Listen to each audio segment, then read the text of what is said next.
So this was my second trip to the Congo. The people there stole my heart the first time, and I wanted to go back to continue the work. When we were there, we just started, or the first floor of the hospital was done. The second and third floors were in the works. And so I had the wish to go back and see the work that's been completed and to see how they're functioning within that hospital. I wanted to go back and see all those kids, because you just go down there and they just want to love on you, or they want you to love on them, because they don't get that. You know, I go back to the Congo every year, honestly, for the kids. It's been on my heart a lot lately about these little babies that they just need love. They just need to feel God's love. There's one particular little child that every year I go back, I see him, and it just warms my heart. Like, it just makes me so happy to be able to see these kids, to know that with such a high infant mortality rate, that they're still alive and that they're still there and they're still thriving, you know, as much as possible. So for the kids, I love going back and seeing them and just seeing their just unwavering love, and just so happy to see us when we go there. Yeah, this trip had significant meaning to me, and it had very personal, a very personal touch to it for me as well. The reason I wanted to go on this trip is because you know, my father is someone that had spent his entire life serving other people. He had been to other countries, he had impacted people on other sides of the globe, and this is something that he was planning on doing himself had he been in good health and been able to do it. The reality is that we lost him just prior to this trip, and I felt like in order to honor him and his legacy, I wanted to go, and I'm glad that I did. So there was two worlds kind of collided in the perfect storm for me. I've known Fredy for 15 years-ish through work. One of my best friends growing up decided to, you know, go on this trip based on a kind of a wish from his late father. So when both of those kind of happened at the same time, it just kind of worked out, and was a good opportunity that I was able to do this with someone or some people that I definitely have known for a long time. The real reason that I went to the Congo was I wanted to see for myself what the situation was there and how things really were. I've known Fredy for quite a while, and I've heard about some of the things going on in the Congo, and I've done missions before, and God really put it on my heart for the children in the Congo. And so after talking to Fredy about children there and orphans and future possible plans, Fredy just encouraged me to come on the trip so that I could see for myself. So I have continued to go back to the Congo because it is a passion of mine. God has blessed me with an ability to serve people in a specific way. And I am blessed to be able to do that. And God has put it in my heart to serve people that are truly in need. And I can do that here, yes, but I can do it in a different way in the Congo. I can not just serve individual people, but I have the opportunity to help make the clinic better. And so instead of teaching, you know, giving a man a fish, I can teach a man to fish, and he can help everyone else. In reviewing the clinic and walking through the clinic, one thing that was pretty shocking to me is me seeing and doing what I do here, you know, in the States, working in healthcare facilities, building new healthcare facilities, remodeling facilities, seeing old antiquated equipment being updated with new technology that we see here. It was something that was real eye-opening to kind of take for granted what we would consider old, antiquated, unusable here, and to see it actually in place there, you know, saving lives and helping out people in the Congo, from even though something that we consider so antiquated was so far beyond anything that they would have had elsewhere. So that was kind of really good to see that, you know, certain things that we take for granted, that it kind of just gives me a different perspective on exactly what I see and how I need to see things or can see things. I was blown away this year by what has been accomplished with that clinic. For it to be fully operational, self-supportive, to see all the women that come in to have babies, from prenatal care all the way through birth and then pediatric care. And knowing that 20% of those kids wouldn't be there. Some of those women may not be there anymore because of the conditions of the previous clinic. And to see how impactful having this clinic in their community have helped. While we were there, they had some women come in that had given birth there over the last year, and there were a lot of them. So we were able to see a lot of the babies that had been born there. And then we also saw a lot of women who are pregnant and are going to give birth there. And that was really encouraging to see, because I know that there's not a lot of health care available. Even when we went to the orphanage that we visited that was on the other end of town, there was a baby that had been brought there that day because her mom had died in childbirth, because they didn't have access where this lady lived to medical services. So where the clinic is, they're able to provide a need that is literally saving people's lives.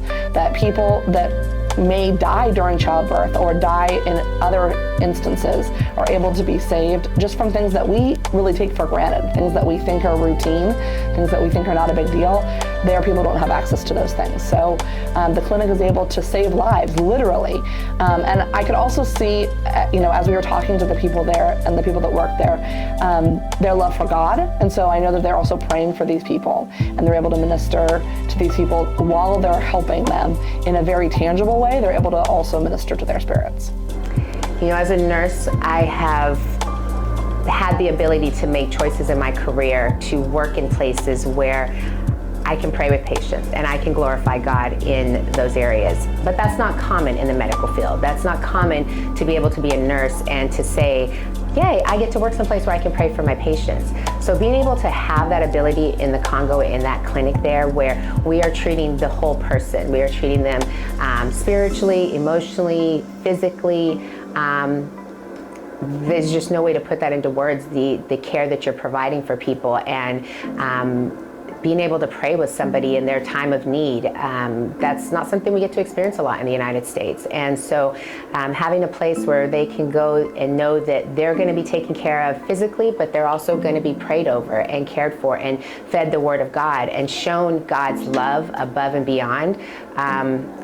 That's just amazing to be able to have that, because that's not something that many people get to experience and have medical and spiritual meet together. To everyone who has participated in building and helping to sustain this clinic so far, everything that you have done matters. You are saving lives, you are helping to prevent disease, you are improving and minimizing suffering, and you are helping people to know that there is a loving, caring God and that they matter.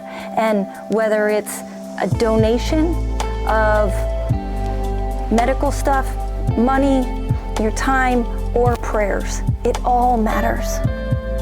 It is all vital. And God is going to faithfully use every single one of us who are willing to step up and serve. We went to an orphanage while we were there. It wasn't our orphanage, it was someone else's orphanage that they run, but we bought some clothes and some shoes to bless them with. And while we were there, it was hard. The facility for the kids is just not what it needs to be. First, they brought us to a room with small children, I would say under 5. And all of those kids, none of them were wearing diapers. Those that needed diapers were wearing rags tied with paper bags and plastic bags around their waist. The thing that really struck me is that when we went in there, they didn't know us, and they came to us very quickly, very willingly, just wanting us to hold them and to get our attention. I literally had kids fighting on my lap for my attention. And these are kids that don't know me. That's not normal behavior for small children when they don't know somebody. There were some staff members there, and the whole time that I was there, I never saw any of the kids show things to the staff members or go to the staff members. You know, I have children, and if you give my child something, they're gonna show it to me. They're gonna say like, oh, look, Mom, look what I got. And not one kid showed any of the staff members their shirts, their dresses, their shoes, not one. I didn't see any connection between the staff members and the children, which is difficult because children need adult interaction. The whole thing was really, really difficult. All I could think is, okay, you have these kids that are fighting over the attention of strangers. They're fighting over shoes. They're fighting over a t-shirt. And we expect these kids that have had no guidance from any adults other than some people that come to visit them every great once in a while. We expect them to grow into self-sufficient adults that are going to give to others, to be selfless, to make the Congo a better place. Like, that doesn't even make sense. You're training them to be selfish. You're training them to try to get as much as they possibly can on their own because no one is going to help them. What a terrible worldview for them to grow up with. They need hope. They need to see God's love. They need to experience who God has created them to be so that they can grow up and make a difference in the Congo. You know, it's like an untapped resource is these kids. You know, we can train them to grow up to know Jesus, to know who God has made them to be, so that they can make a difference where they live, so that they don't have to grow up feeling alone and abandoned and lost, but so that they can go out and share the love of God, not just with their words, but with their actions, with other people. So it was a very hard thing to see, but it also made the potential of what we can do very clear, and the need for what we need to do very clear. Introducing another project like an orphanage there, and the ability to provide that same experience, that much needed experience to the children of the Congo in that community, so that could be a part of their day-to-day life, would fundamentally change how they view this world, right?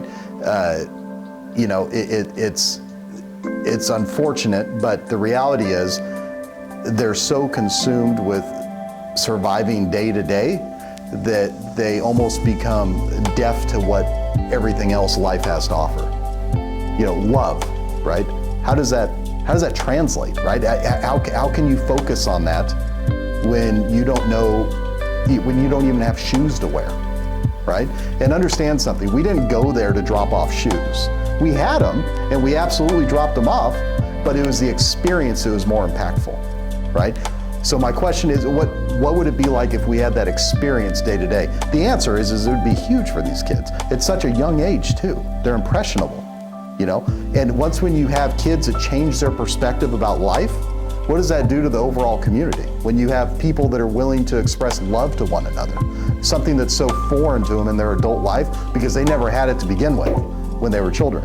What does it look like when you introduce that concept to them at such a young and impressionable age? What does that do for the community, right? What does a country look like in 10 years, right? That's what we're talking about here. We're sitting here, we're not talking about changing one person's life. We're talking about changing the trajectory of an entire community, of an entire country. That's what we're talking about. I think the kind of the ideas that Fredy has with the orphanage and vocational school is to give these kids something in some sort of a vocational trade to help themselves in life. I think that's the most important thing in my mind, that I was most excited about hearing is because we're not just looking at survival, you know, getting them somewhere to stay, giving them, you know, 3 meals a day or whatever it may be. giving them a skill that could help them succeed in life. And I think that's where the vocational school, in addition to the orphanage, is, in my mind, most important, and will give them the best opportunity later in life. Yes, I love going to the Congo, and I love the worship and the music and the messages that we receive there. And it's great. I see there's been times we've gone and you see lots of youth that are involved, but also talking to those youth afterwards, there's a very small percentage of them that feel they have hope and support from the church to be able to move forward. So our next goal, after now that the clinic's completed, is to build an orphanage that will provide, I guess, U.S. care to these kids, that'll keep it well-rounded, know that they are loved, know that they are taken care of, and on top of that, to build a vocational school so that they learn some skills, so that they get an education, so that they have skills to be able to make a living. Just to know that when they get to hit a certain age, they're not going to be kicked out. They're going to have an opportunity to learn and find a way to be self-supportive. They aren't going to just end up on the street with nothing. And to that end, we need to establish a church so that they know if they rely on God, if they pray to God, God's going to take care of them. God's going to provide for them as long as they, in turn, serve Him. My message for people who are on the fence about donating time, energy, work in the Congo, my question would be, what are you living for? What is your purpose on this planet? Is it to serve yourself, or is it to serve God? And if it's to serve God, my hope and prayer and challenge is that you ask God where He would have you serve. And when you hear that answer, that you would obey.